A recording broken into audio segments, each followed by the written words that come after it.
I'm going to try to keep this sermon short because we got a little late start. And I was told just this last week by a fella, he said, "Don't say that."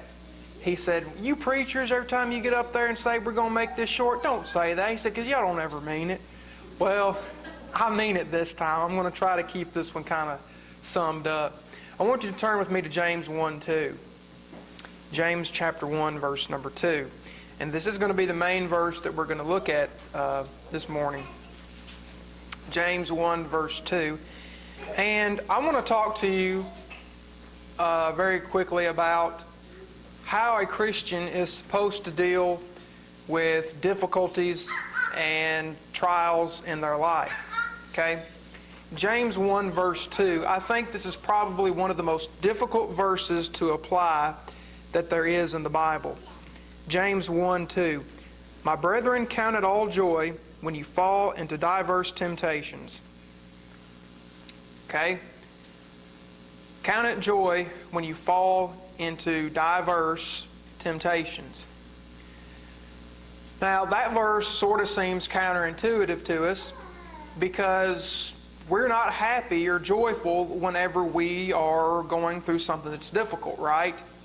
We're usually joyful when everything is going great. You know, I just got my nails done. They look fabulous. You know, I just got a new car, or I just got a raise at work. And whenever everything is going good for us, whenever we don't have any trials, that's when we're joyful, right? So here this verse comes along, and God tells us the exact opposite of what we've believed our entire lives. We've always believed that we can only be happy if everything goes the way I want it to go. But God says, look, even when things don't go the way you want it to go, be joyful. And here's an interesting thing about this verse. I really didn't know this till recently, but I want you to look at the word fall. The verse here says that we are supposed to be counting it all joy when you fall into diverse temptations. That word fall is a pretty neat word. That word basically means to be surrounded by, to be encircled by. So this isn't just simply talking about you being happy whenever things get a little bit difficult. This is talking about you being happy when you are even surrounded by it. I guess a good illustration to this would be, it's kind of like whenever you get surrounded by 7 or 8 guys who are ready to jump you. You know, that's kind of what this is talking about here. When troubles and trials surround you like that, you're supposed to be joyful in that. And isn't that what we do? Don't we do that all the time? Oh, hey, I'm about to get mugged. I'm surrounded by all these people and they're about to beat me up. I'm happy, yes. We don't do that naturally, right? That's totally opposite of the way we feel about it. But the verse here says that when we go through trials, we should rejoice. And the verse says, count it all joy. And you think, well, why on earth would I want to do that? I lost a loved one, or I'm sick, or this went wrong, or I lost my job. Why on earth would I find any happiness in that at all? That just makes me mad. That just makes me sad, or whatever. Verse 3, please.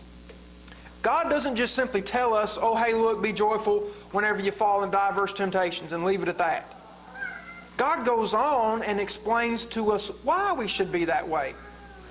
Okay, look at verses 3 and 4. Knowing this, that the trying of your faith worketh patience, but let patience have her perfect work, that ye may be perfect and entire, wanting nothing. Long story short, the reason you ought to be joyful even though you're going through hardships is because you know these hardships are going to produce patience in you, and patience is going to cause you to mature. I should be joyful whenever I go through something that's so terrible, even as bad as it may be, even as, as sorrowful as it may make me, I can still find joy in the fact that this is going to help me grow. Don't we all talk about how we need to grow spiritually? Don't we always talk about that? I just need to grow. How are you going to do it? God says this is the way you do it. You say, well, I don't want God to mature me this way. Well, guess what? He's God and you're not. And this is one of the ways that God or one of the things that God uses to mature you is hardships and difficulty in life. Sometimes people want to know, well, why does God let the world be so bad? I mean, why does God let all this stuff happen? Why does God let an innocent child die? Why does God let this person get cancer? Why does God let this burn down? Why does God let this happen and this? Why does God let us live in a world that's full of all these bad things? I just don't understand why God does it. He must not love us. What does James 1 say here? God lets those things happen to mature us. When we go through these types of things, here's what happens to you. When you go through difficulties, it purifies you from worry, from worldliness, and from sin. Let me give you this illustration. I think this kind of will make the point to you a little clearer. It's kind of like this. Back in the day, and I guess they even sort of still do it even today, whenever they would go to purify some type of metal like silver or gold or something like that, when you first dig that stuff out of the ground, it ain't all that pretty looking. It's got a lot of dirt, a lot of rocks and stuff in there that you got to get out of it. How do you get it out of it? You got to melt it down. And what they would do back in the day is they would get the stuff, they put it in this big metal pot or whatever, and they'd melt it down. And as you melt it down, all of the impurities that are in it come to the surface, and they would scrape it off. And then they would do it again, and again, and again, and again, and get more and more and more of the impurities out of it. And the way that they could tell it was done is whenever it got so clear and shiny that the silversmith or whoever it was could look down in it and could see his reflection. Once he saw that, he knew it was pure. Are you kind of getting the point here? When we go through trials and hardships, God is purging us of those things that are keeping us from reflecting Him. Now that's biblical, folks. Look at 1 Peter 1 verses 6 and 7. 1 Peter chapter 1 verses 6 and 7. That's the exact illustration the Bible gives us. Purifying precious metal. 1 Peter chapter 1 verses 6 and 7. Wherein ye greatly rejoice, though now for a season, if need be, you are in heaviness through manifold temptations, that the trial of your faith, being much more precious than of gold, that perisheth, though it be tried with fire, might be found unto praise and honor and glory at the appearing of Jesus Christ. Okay? The verse is saying, you go through heaviness, trials, it's like being purified like you were gold. That's what God's doing for you. He's getting you ready for the day of Jesus Christ. He's getting you ready for Judgment Day. That's why, even though we may experience things that are hard and it may make us sad, of course they will. Of course when we lose a loved one we're going to feel loss and sorrow. But we can still take joy in the fact that, look, this is helping me. Folks, let me tell it to you like this. Let me break it down to you here where you can understand it. All right? Going through hardships helps you to overcome worry, and here's how. All right? If you go through something really terrible, really bad, what it does is it instills this idea of resilience and strength in you, because it basically teaches you that, look, if I can make it through this right here, I can make it through anything. And all those little things I used to worry about so much, that really just used to bother me, all these little petty spilt milk things, that stuff don't bother me no more. You know, we do that a lot. We get so petty about things that just worry us and bring us down. We'll have a stressful day at work. Things at work, the people at work just drove us crazy. And, oh, we think we're just like Job. I'm just like Job. Oh, woe is me. Terrible, terrible. Woe is me. And we'll come home and our spouse will do something that we don't like. Oh, just more fuel on the fire.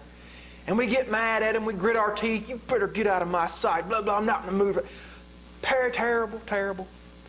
Well, when we go through something that really is a trial, that really is a persecution, all that little petty stuff that used to bother us, not going to bother you anymore.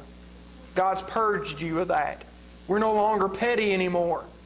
I had to learn that, and I'm still learning it. Don't think I'm just talking to you about it. I do that. You can ask Heather. I come home whining about petty little thing. Oh, Heather, you didn't vacuum the floor right. Oh. We all do that kind of stuff. But see, going through trials helps you to get rid of that kind of stuff. Get rid of that kind of an attitude. God don't want that. And here's also what it does for you. It helps you to get rid of sin. Think about it, folks. When you go through something hard, who's the first person you usually turn to if you got any kind of sense about you? God. Folks, you cannot be trying to get closer to God and get close to sin at the same time. When you go through something that's hard and you run to God, you can't run to God and run to sin at the same time. James 4 verse 8, the Bible says, draw nigh to God and He'll draw nigh to you. Cleanse your hands and purify your hearts, you're double-minded. If you're drawing near to God because of your hardships, you're not going to be getting close to sin. And here's another thing it's going to do for you. If this world was fantastic and everything went the way you thought it ought to go, would you ever really think about heaven very much? Nope. Going through hardships in this life gets you to understand just how ugly this world is. And it gets you to understand that I don't want to be a part of this anymore. But if everything went fantastic and we just pampered ourselves like we would like to do, we always are trying to pamper ourselves. If we just had everything go perfect and pampered ourselves, we would love this world so much we'd never let go of it. So why does God let us go through this kind of stuff? Oh, He must not love me. He loves you so much He's trying to teach you a lesson. Don't hold on to this world. You don't want it. It's ugly. You may think it's beautiful, but it's not. It's just the devil trying to get you to think it's beautiful so that way you'll hold on to it and miss out on heaven. God lets us go through that to wake us up, to mature you, to help you to grow. It doesn't mean that God doesn't love you. Now let me give you this last verse here, James 1:12. James 1 verse 12. And I want you to get this. James 1:12. Blessed is the man that endureth temptation, for when he hath been tried, he shall receive the crown of life which the Lord has promised to them that love Him. Many people want the crown, don't we? We want to go to heaven, we want the crown of life. But sometimes we're not willing to go through what it takes to get it. We want to be able to get the crown of life while enjoying everything in this world.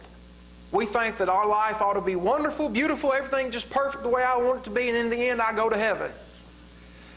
Is that what the verse says?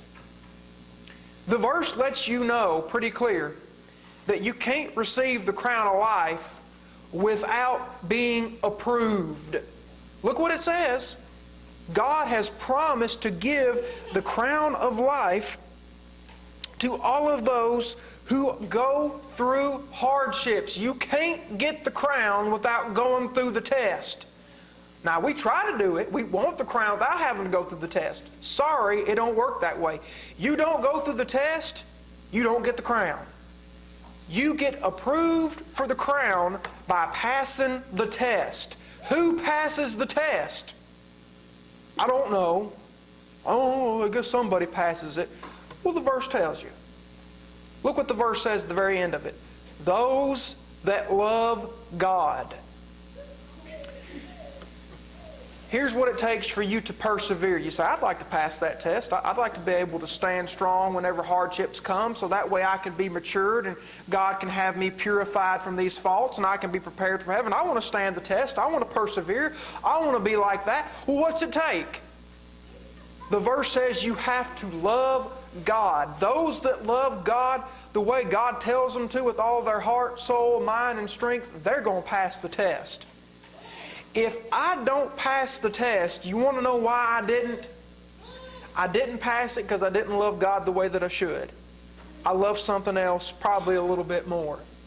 2 Timothy 3 verse 4 talks about those people that are lovers of pleasure rather than lovers of God. If you're a lover of pleasure, you ain't going to pass the test. And you ain't going to get the crown. The key to standing strong, how can I do it? How can I be strong for God when He's purifying me? Sometimes that can be difficult. The answer is right here, staring you in the face. James 1:12, love Him. Love Him, and you'll stand strong. If you're here among us, you're not a child of God, then as always, we give you the opportunity to become one. If you are a Christian, but in some way you've left the faith or you've become weak, then we want to be able to help you in any way that we can. If there's anything we can do for you, then please let it be known. while together we stand and as we sing.